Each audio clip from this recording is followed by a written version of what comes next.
So let us begin another honest yoga session. What I desire from you and what I desire from myself is to have truly only one desire. And that desire is to be totally honest with the demands of your body.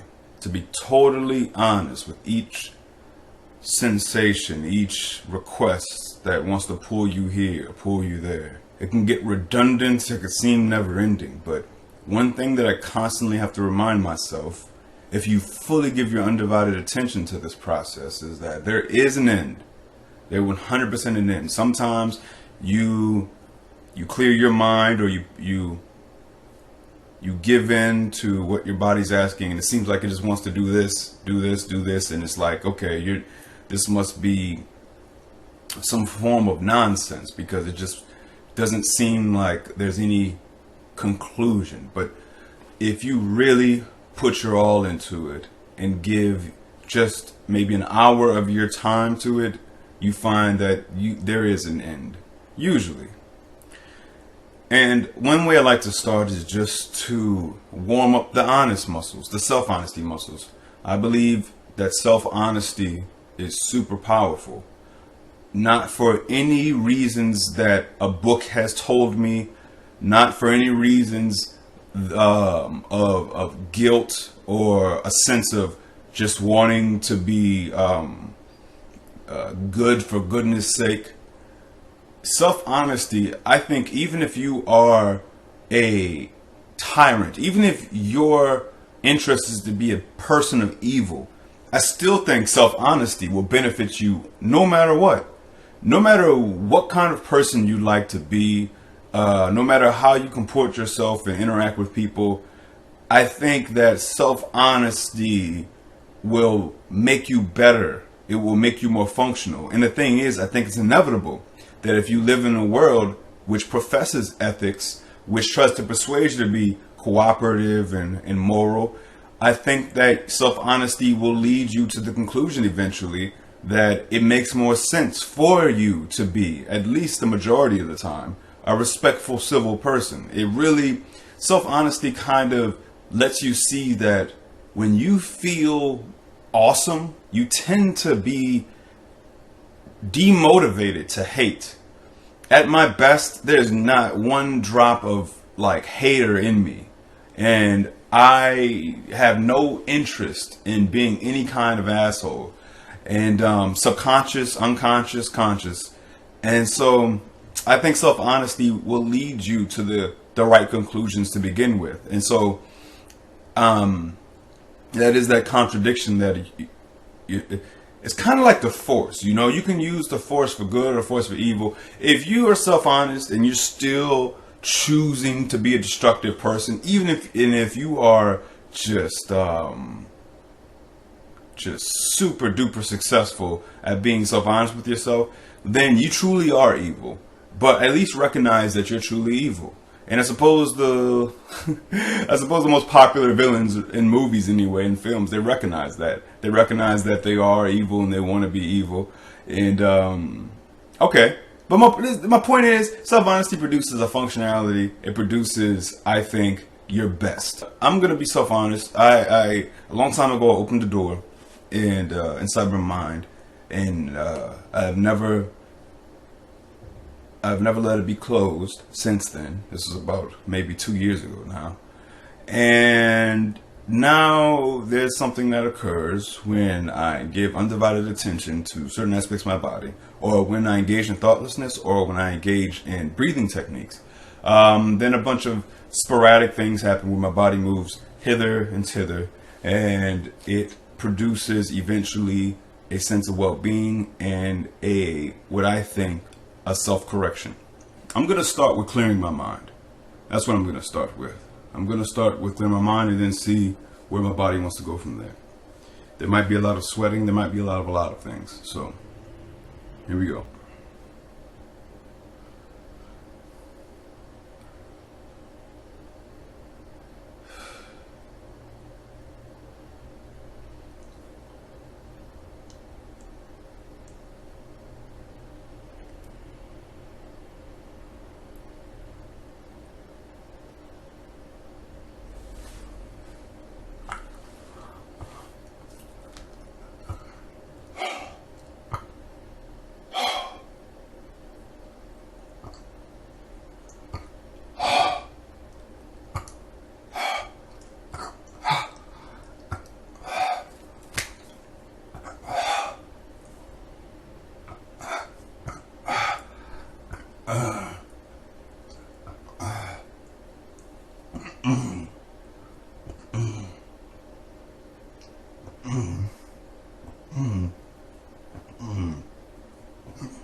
During that entire time, I was what it essentially feels like. It felt like I was keeping my thoughts at bay. That's what it's like. It's like, it's interesting. It's hard to explain the experience of purposeful thoughtlessness. It's like every time a thought tries to creep in, it's as if I say no. And then that's why it keeps continuing and continuing and continuing. I'm not saying that you don't experience thoughtlessness of your own kind, but there's something about consciously trying to make that happen, which seems to be a bit of a more flamboyant experience. Okay, right here, I got a lot of, I kind of, just like many other people who exercise, I can be a bit, let's say, careless and just go hard in the paint, and especially with pull-ups. And so I think I got some shoulder stuff, and right here wants to be pushed down my shoulder. So let's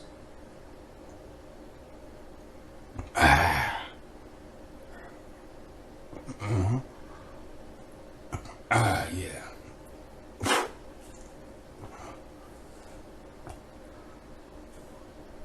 Oh, that's it right there. That's it right there.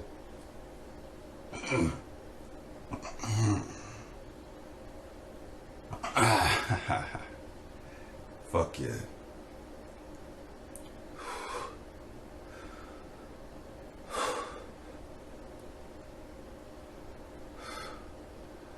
I love you. It's okay to be unapologetically positive towards yourself sometimes. I'm a big fan of being hard on yourself. I'm a big fan of being hard on yourself. I think we let ourselves go off easy a lot of times. We remove responsibility from our behavior oftentimes, which grants us this permission to be so dysfunctional and just, to oversimplify it, assholes towards each other.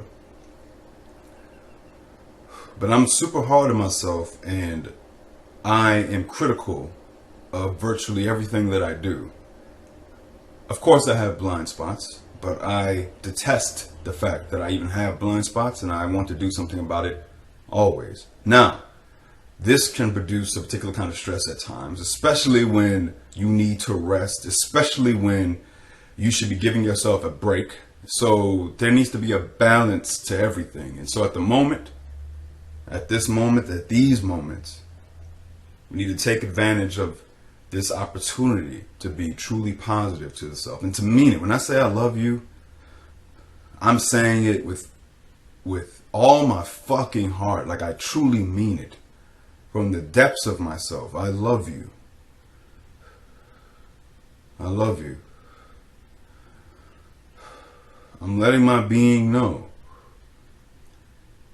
I love you.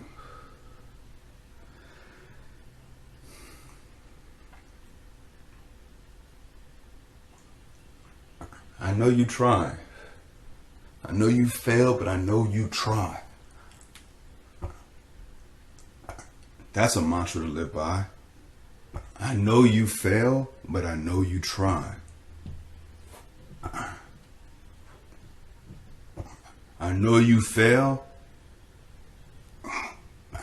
but I know you try. And here's my question for you.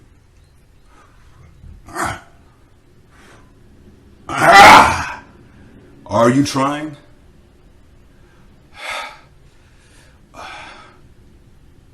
Are you really trying?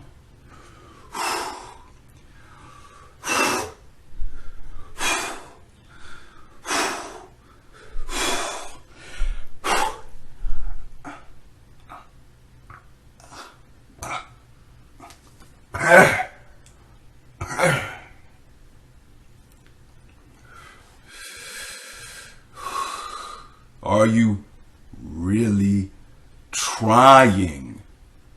Don't bullshit yourself. You do yourself no favors bullshitting yourself. Bullshit. I say this all the time. Listen, this is, I suppose, setting the bar low, but at least a bar is being set. I say, bullshit people. Go ahead. Lie to them. Lie through your fucking teeth. But don't lie to yourself, damn it. Don't bullshit yourself. I believe that if you don't lie to yourself and if you don't bullshit yourself, then eventually you won't bullshit other people. No matter how big of a jerk you are, no matter how much of an inclination you might have to be some kind of socially pathological, I think that if you are true to yourself, eventually you'll be true to people, even if it's a slow start. I think a lot of our toxicity, it stems from our own internal hell. It stems from all the stress and the tension within us. And then we just take it out on other people. Pay attention when you are at your most rested, when you feel your best. Do you find yourself being that kind of toxic individual? Or do you see other people behave that way? Behave in any kind of unhealthy, dysfunctional way towards another person?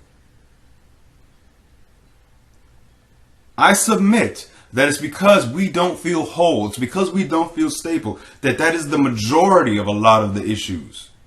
That is a big root cause. There's a lot of root causes. There's a lot of reasons why we do the things we do. I think some of these quote unquote simplified reasons produce a lot of complicated behavior. A lot of complications in general. We don't want to recognize that our body needs maintenance, that our mind and body both needs their own forms of maintenance. Yeah, I believe in mind over matter, 100%. But I also believe in matter, quote unquote, overing the mind. And what I mean is that, and I mean that you typically in a negative way though, I believe that no matter how powerful your will is, no matter how powerful your mind is, if your matter, which is to say your body and your chemistry, if it's just unstable as a result of a lack of sleep, a lack of nourishment, a lack of doing these kinds of things, these little weird activities that you need to fucking destigmatize and recognize, fuck the people that are popularizing it and hipstering it out. This shit is real though. You don't have to give credit to nobody. Just acknowledge that there's this nobody has the monopoly on yoga or mindfulness, all right? It's not meant for only one group of people. To me, this is just no different than the fact that we all need sleep, the fact that we all need our nourishment, that we all need all kinds of things. This is one of those needs, and it's an inconvenient truth. It's an inconvenient fucking truth. But that doesn't change the fact that the maintenance is required. Is your fucking engine light on? I think your fucking engine light's on. And what do? We don't have the time. We don't have the money. This doesn't require money. This requires time. This requires emotional currency, which oftentimes is more priceless and more valuable. And more deficient than a lot of people's actual money. So my body wants to... Let me move to the side so we can see maybe. Wants to do this number.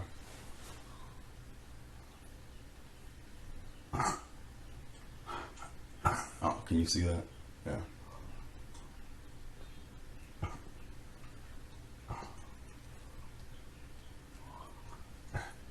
I've had a lot of posture issues because I used to just online game all the time.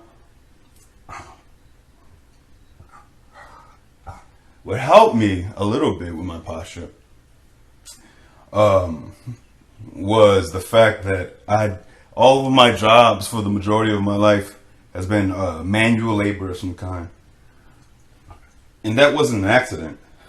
I've always purposely gravitated towards manual labor because mental labor, if I'm not enthusiastic towards it, like you could say that the subjects that I contemplate, the books that I read and stuff, it's laborious for my mind to comprehend these kinds of things and to ask myself difficult questions and to have difficult conversations.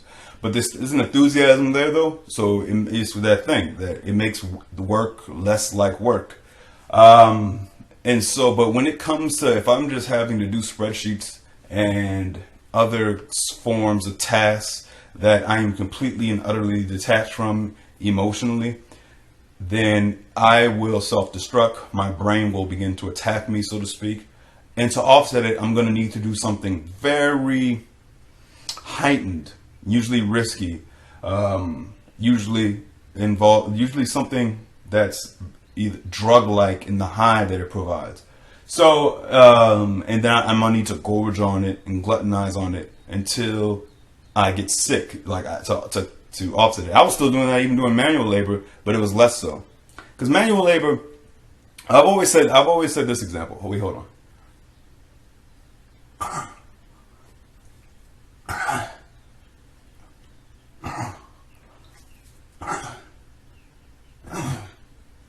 Right in the middle of my once. Oh, fuck yeah. What was I gonna say? Manual labor has always. Oh, this is the example I use. I rather you give me a shovel and have me out in the summer heat and tell me to dig a 6-foot hole, as opposed to do it like for several hours. Let's say I had to do that for 8 hours, on and off, taking breaks, drinking water, just keep going at it. As opposed to doing maybe a 4-hour job that requires mental labor. I'd rather do the physical one where I'm sweating, where I'm using my body. Because intrinsic and physical exertion, there is this reward to it. There's at least whether or not I'm enjoying the activity, I am being rewarded with endorphins and with just the overall feeling of life being pumped through me. But when I'm just sitting stationary doing some shit that is completely uninspired, that uninspires me, I feel death. I feel like I am dying. And and a lot of people, they'll say, get over it, that's life, right? But these same people are some of the biggest fucks ever. They are horrible to the people around them in so many ways. Many of them become addicts with their pharmaceuticals and just other regards. They're unhappy. They're deeply dissatisfied. Yeah, people talk that shit like, yo, just get through it and just do this job, just do that job. But you're unhappy as fuck. You're dissatisfied as fuck. And it's evident in all of your relationships. It's evident in the way that you can't even have fucking real conversations and that you don't even know yourself. Like, fuck that, dude. Like, you're not happy. Like, knock it off. Like, just sell that shit somewhere else. And so, I'm not saying that's everybody. Some people absolutely they are. And some people are more some people are just different breeds of human. They're more compatible with things than others. All right, so now I'm gonna do one of these numbers. Let's just see where it takes us.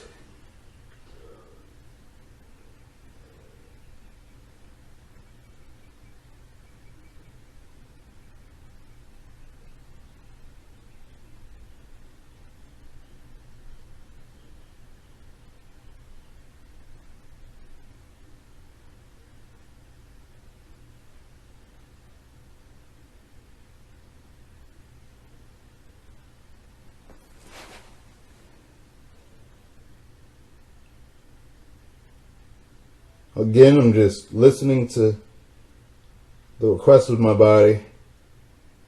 Nothing more, nothing less. If it feels right, I engage in it. If it feels wrong, I disengage.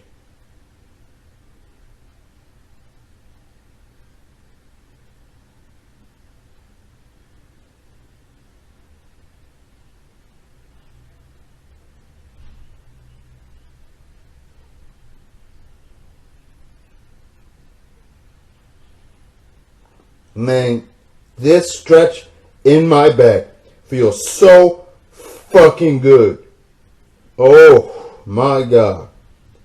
It's like all in like the starting in the middle of my back to the lower. It's far.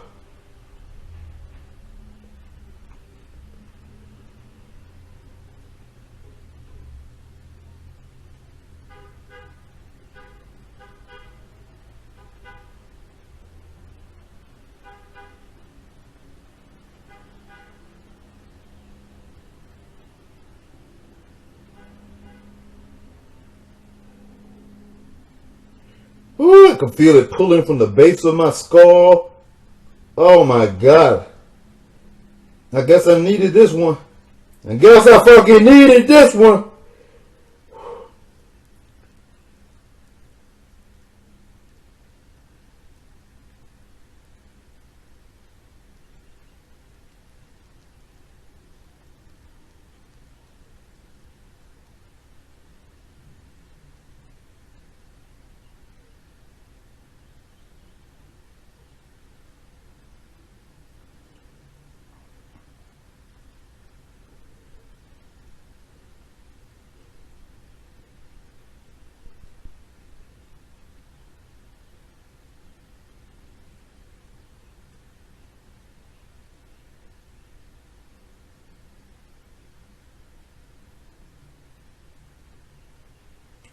I'm relaxing everything. There's tightness, but that's involuntary. That's tightness that's being slowly but surely loosened. I'm not fighting anything.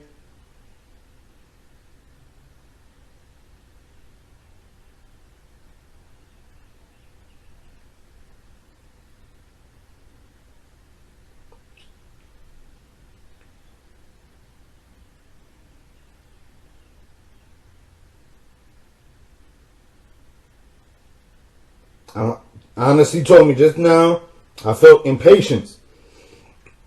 For y'all's sake, I was thinking, oh, I wish I can go. I wish I could just hurry up. See, that's not good.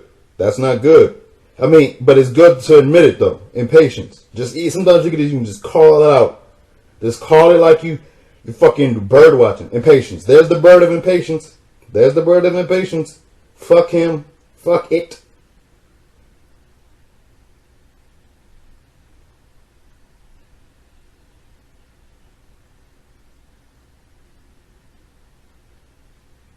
Now between my shoulder blade, now it's not pain, but it's like a few degrees from pain. So now I'm trying to pay attention and investigate to make sure that the area between my shoulder blades, that I'm not causing any harm. Okay, now they relax. They want to. Gotcha.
So at the end there,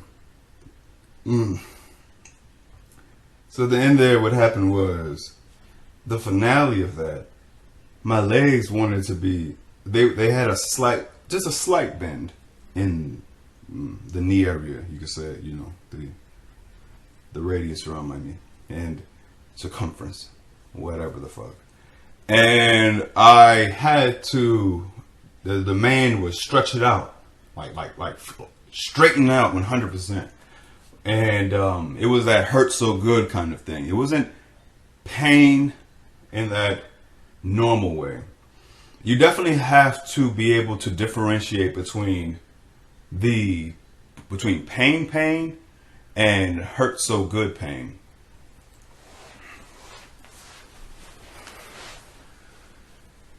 This will help you in breaking through certain glass ceilings, I think.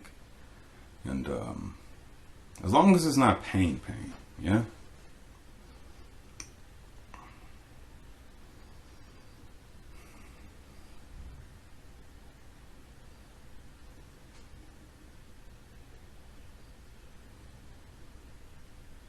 Well, I might be done. I guess I'm done. We'll see. So, that was good. I'm just wondering, should I do more? Should I do alternate nostril breathing? Nah. I won't take up any more of your time. Alright, y'all. Peace and blessings. I hope something was gained from this, even if it was just a crumb of benefit.